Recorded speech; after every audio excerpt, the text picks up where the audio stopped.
Hello दोस्तों, मैं लीला गुरु बहन गुरु सौ सबको तहे दिल से प्रणाम करती हूँ। मेरी प्रणाम को स्वीकार हो। साहेब भैया से 30 रुपये नीलम दीदी के पावन चरणों में मेरी प्रणाम है, प्रणाम स्वीकार हो। दोस्तों, मैं आज आप लोगों के समक्ष एक कथा लेकर आई हूँ शिव गुरु का। आशा करती हूँ कथा आप लोगों को अच्छा लगे। अगर अच्छा लगे तो आपको ज़रूर बताइएगा। तो कथा इस प्रकार से है। अमावस्या और पूर्णिमा दोनों बहन थी। तो दोनों बहन एक साथ रहती थी, एक ही घर में रहती थी, और दोनों बहन का हाल चाल भाव सब एक अलग अलग टाइप का था। जो पूर्णिमा थी बहुत ही भक्ति में मगन रहती थी, बहुत पूजा पाठ में मगन रहती थी।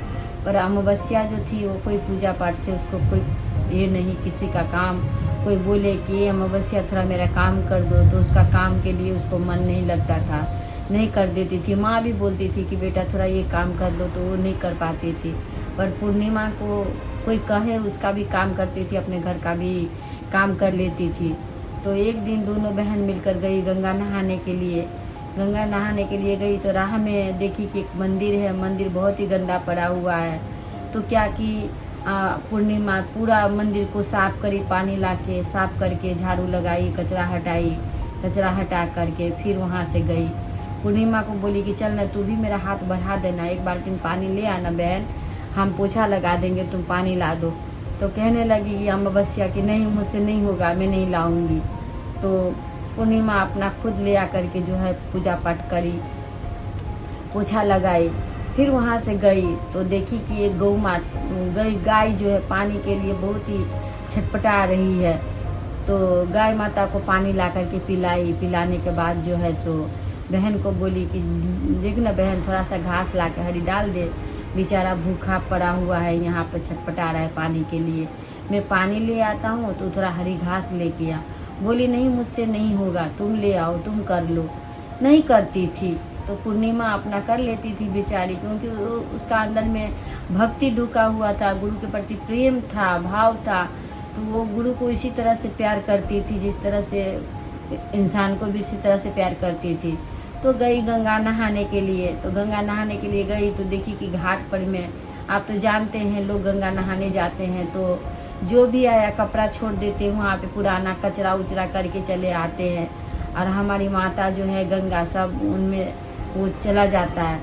तो बहन बोली बड़ी वाली पूर्णिमा, हे अमावस्या तू थोड़ा वहाँ पे बहन थोड़ा जाना, थोड़ा साफ सुथरा कर देना, मैं भी झाड़ू लगा दे, तू मैं भी कर देना। कितना बड़ा घाट है, सब यहाँ पे स्नान करने के लिए आते हैं, भक्तगण भी आते हैं, ऋषिगण भी आते हैं, सब आते हैं, सबके लिए ही अच्छा होगा, मेरे लिए भी अच्छा होगा, हम लोग भी तो आए हैं नहाने के लिए।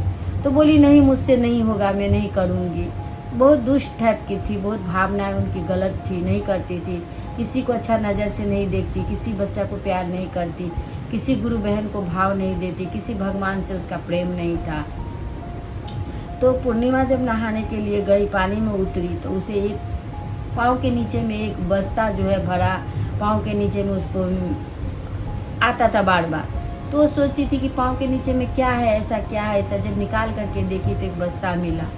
तो बोली कि चल भाई घर लेके जाती हूँ, घर में जाके इसे खोलूँगी। तो पूजा पाठ करके सब कुछ करके घर गई। घर जाके जो है सो बस्ता खोली तो उसे बहुत सारा उसमें पैसा, सोना चांदी जितना माँ गंगा को देना चाहिए माँ ने सब दिया, क्योंकि माँ गंगा का घाट उसने साफ करी थी, मंदिर साफ करी थी। और गाय माता दूसरे पानी के लिए छड़प रही थी तो गाय माता को भी पानी पिलाई। फिर दूसरा दिन गई तो देखी कि वही गाय माता फिर पानी के लिए तड़प रही है। तो गाय माता को संग लेकर के जो है वहाँ से गई ले करके गंगा में। तो गंगा में बोली कि गाय माता का स्नान भी कर दूंगी और गाय माता को पानी भी पिला दूंगी। इसी भाव से जो है जब जाने लगी तो गाय माता को भी फिर ले ली दूसरे दिन। तो लेकर के गई तो अपना नहा भी ली, गाँव माता को भी नहला धुला के घाट के पास जो है खूंटी ठोक दी लाठी और अपना काम करने लगी। तो गाय माता जो है वहाँ पर थोड़ा पॉटी कर दी, लैट्रिन कर ली और वहीं पर जो है थोड़ा बाथरूम कर सुसु कर ली। तो बहुत गंगा मैया गुस्सा हो गई कि है देखो तो मेरा घाट पे आई है गाय लेकर के, नहाई भी है और नहा करके इसका पैखाना बाथरूम भी करवा दी है ये पूर्णिमा। उस दिन माँ बहुत गुस्सा हो गई कि तू क्यों लाई इसको। तो वो उसको जो है सो माँ गंगा एकदम मतलब गुस्सा हो गई। तो अमावस्या जो है सो सब घर आई। घर आने के बाद बोली एक शिव चर्चा रखूँगी। शिव चर्चा रखी तो सभी देवी देवतागण को जो है सो निमंत्रण करी। निमंत्रण करके भोले बाबा को करी, बोली कि हे भोले बाबा, मैं गई थी कल एक दिन गंगा नहाने के लिए, तो मैं साफ़ सुथरा मंदिर करी, गंगा का घाट साफ सुथरा की। फिर मैं दूसरा दिन गई तो मैं देखी कि गाय बहुत प्यासा है, तो मैं गाय को लेकर गई, लेकर के नहला दी। गाय कर नहला करके मैं खूटी वहीं पे ठोक दी, तो गाय जो है सो वहाँ पे पैखाना कर दिया और वहीं पर जो थोड़ा बाथरूम कर लिया। इसी वजह से जो गंगा माँ है जो सूख गई, और सूखने के कारण जो है वो चटपटा के वहीं पे बेचारा मर गया। तो महादेव बोले कि ये तो गंगा बहुत गलत की है। इस तरह से महादेव भी उन पर गुस्सा हो गए। होने के बाद तो बोली कि ठीक है पूर्णिमा, तुम ऐसा करो, तुम चर्चा रखो।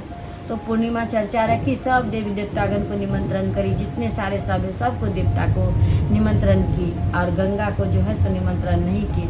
तो गंगा मैया देखी कि भाई सबको निमंत्रण किया है, मुझे निमंत्रण नहीं किया। इधर में पूर्णिमा क्या की, गाय का जो है गोबर वो लेकर के पूरा रास्ता में जहाँ तहाँ सब जगह पर लिपन करी, छिड़क दी, जहाँ जहाँ नहीं लिप सकती थी वहाँ पर घोर घोर के डाल दी। तो गंगा मैया उसी राह से आ रही थी तो देखी कि बाप रे बाप हर जगह पे गोबर है। तभी गंगा मैया आई शिव चर्चा में, क्योंकि सब देवी देवतागण आए तो गंगा मैया भी आए। फिर गंगा मैया बोले महादेव से कि देखिए ये आपकी पूर्णिमा चर्चा की है तो सबको बुलाइए, सब देवी देवतागण को बुलाइए, और मुझे नहीं बुलाई।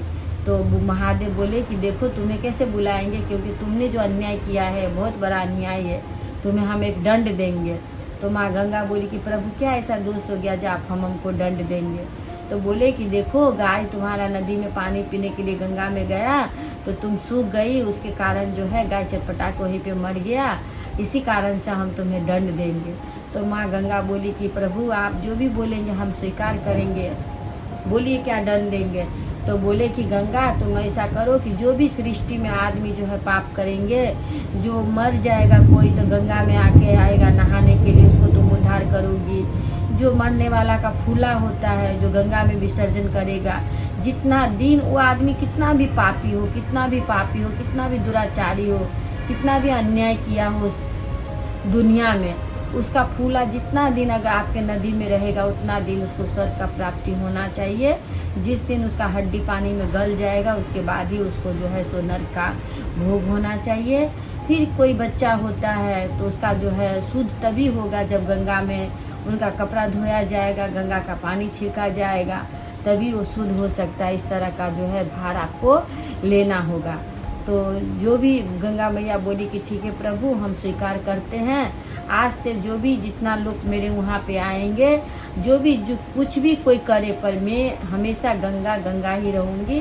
तो उसी दिन से दोस्तों ये प्रमाणित है, देखिएगा आप कि थोड़ा सा पानी हम लोग घर में कहीं भी रख दीजिए आप भर के, तो देखिएगा 2 दिन नहीं तो 3 दिन में देखिएगा उसमें कीड़ा लग जाएगा, पानी हरा हो जाता है। लेकिन एक गंगा का पानी देखिए आप कितना साल आप भर कर रख दो, पर गंगा का पानी ज्यों का त्यों रहता है, उसमें कभी कुछ नहीं तो काला होगा, नहीं तो उसमें कीड़ा लगेगा। और साफ सुथरा पानी आपको हरी भरी हमेशा ही मिलेगी।